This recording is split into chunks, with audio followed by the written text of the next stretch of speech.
ನ್ಯಾಯಾಲಯದ ಆದೇಶ ಉಲ್ಲಂಘನೆ ಆರೋಪ ಯೂಟ್ಯೂಬರ್ ಸಮೀರ್ಗೆ ಕೋರ್ಟ್ ಬಿಗ್ ಶಾಕ್. ನೋಟಿಸ್ ನೀಡಿ ಕೋರ್ಟ್ಗೆ ಹಾಜರಾಗುವಂತೆ ಆದೇಶ. ಸಮೀರ್ ವಿರುದ್ಧ 10 ಕೋಟಿ ಮಾನನಷ್ಟ ಮೊಕದ್ದಮೆ. ಹರ್ಷೇಂದ್ರ ಕುಮಾರ್ ನಿಶ್ಚಲ್ರಿಂದ ದೂರು ದಾಖಲು. ಕೋರ್ಟ್ ಸೂಚಿಸಿದ ಬಳಿಕವೂ 2ನೇ ವಿಡಿಯೋ ಪೋಸ್ಟ್ ಮಾಡಿದ ಸಮೀರ್. ಹೀಗಾಗಿ ಯೂಟ್ಯೂಬರ್ ಸಮೀರ್ಗೆ ಕೋರ್ಟ್ ನೋಟಿಸ್. ಸೌಜನ್ಯ ಪ್ರಕರಣಕ್ಕೆ ಸಂಬಂಧಪಟ್ಟಂತೆ ಧರ್ಮಸ್ಥಳವನ್ನ ಟಾರ್ಗೆಟ್ ಮಾಡಿ ವಿಡಿಯೋವೊಂದನ್ನ ಹರಿಬಿಟ್ಟಿದ್ರು ಯೂಟ್ಯೂಬರ್ ಸಮೀರ್ ಎಂಡಿ. ಈ ವಿಡಿಯೋವನ್ನ ತೆಗೆದುಹಾಕುವಂತೆ ಹಾಗೆ ಈ ಕುರಿತು ವಿಡಿಯೋ ಮಾಡದಂತೆ ಕೋರ್ಟ್ ತಡೆಯಾಜ್ಞೆಯನ್ನ ನೀಡಿತ್ತು. ಆದರೆ ಕೋರ್ಟ್ನ ತಡೆಯಾಜ್ಞೆಯನ್ನ ಉಲ್ಲಂಘಿಸಿ 2ನೇ ವಿಡಿಯೋವನ್ನ ಸಮೀರ್ ಮತ್ತೆ ಯೂಟ್ಯೂಬ್ನಲ್ಲಿ ಪೋಸ್ಟ್ ಮಾಡಿದ್ರು.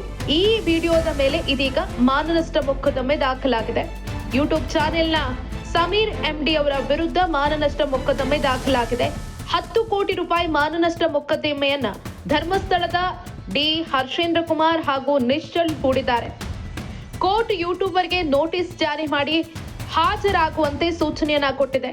ಮುಖ್ಯವಾಗಿ ನ್ಯಾಯಾಲಯದ ಆದೇಶವನ್ನ ಉಲ್ಲಂಘಿಸಿ ಹರಿಬಿಟ್ಟಿದ್ದ ವಿಡಿಯೋವನ್ನ ತಕ್ಷಣ ಡಿಲೀಟ್ ಮಾಡೋದಕ್ಕೆ ಬೆಂಗಳೂರಿನ ಸಿಟಿ ಸಿವಿಲ್ ನ್ಯಾಯಾಲಯ ಆದೇಶ ಮಾಡಿದೆ.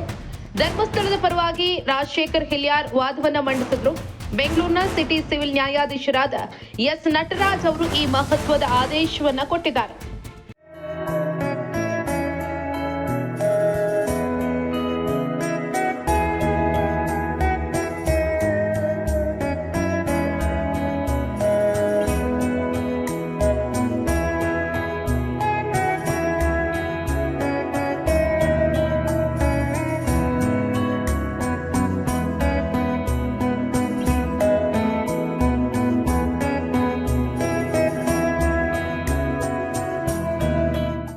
ಇಂತಹ ನೈಜ ಕುತೂಹಲ ಭರಿತ ಸುದ್ದಿಗಳು ನಿಮಗೆ ಸಿಗಬೇಕಂದ್ರೆ ರಾಜ್ಯದ ಪ್ರತಿಷ್ಠಿತ ಜನಪರ ಡಿಜಿಟಲ್ ಸುದ್ದಿ ಮಾಧ್ಯಮ ಪಬ್ಲಿಕ್ ಇಂಪ್ಯಾಕ್ಟ್ ಚಾನೆಲ್ ಅನ್ನು ಯೂಟ್ಯೂಬ್ನಲ್ಲಿ ಸಬ್ಸ್ಕ್ರೈಬ್ ಮಾಡ್ಕೊಳ್ಳಿ.